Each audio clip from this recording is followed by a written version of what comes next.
ଶୁଣ କ'ଣ ଗୋଟେ 2-3 ଦିନ ପାଇଁ ଘରକୁ ଯିବାକୁ ଚାହୁଁଥିଲି। କ'ଣ ପାଇଁ?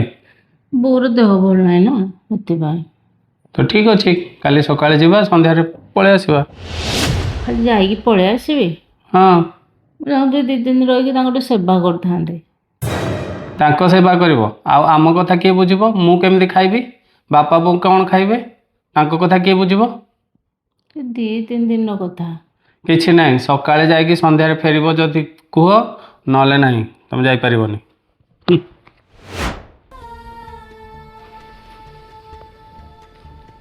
ସାଙ୍ଗମାନେ, ବିବାହ ପରେ ଗୋଟେ ଝିଅ ତା ବାପା ମାଆଠୁ ପର ହେଇଯାଏ ସତ, କିନ୍ତୁ ଦୂରେଇ ତ ଯାଏନି। ତଥାପି 2 ଦିନ ପାଇଁ ଯଦି ବାପା ମାଆଙ୍କୁ ଦେଖା କରିବାକୁ ଚାହେଁ, ତାକୁ ପରମିସନ୍ ଦରକାର। କାହିଁକି ନା ସେ ଗୋଟେ ଘର ବୋହୂ, ତା ଘରର ଦାୟିତ୍ୱ ଥାଏ। କିନ୍ତୁ ସେ ଗୋଟେ ଘରର ଝିଅ ତ, କିନ୍ତୁ ତା କଥା କେହି ବି ବୁଝନ୍ତିନି। ମାନୁଛି ଯେ ବୋହୂ ହେଲା ପରେ ତାର ଶାଶୁଘରର ଦାୟିତ୍ୱ ଥାଏ, କିନ୍ତୁ ତା ହୃଦୟରୁ ତା ବାପା ମାଆଙ୍କ ଭଲ ପାଇବା ତ ଯାଇନଥାଏ ନା। ତାକୁ କୌଣସି ବନ୍ଧନ ଦରକାର ନାହିଁ, ତାକୁ ଦରକାର ନିଷ୍ପତ୍ତି ନେବାର ଅଧିକାର।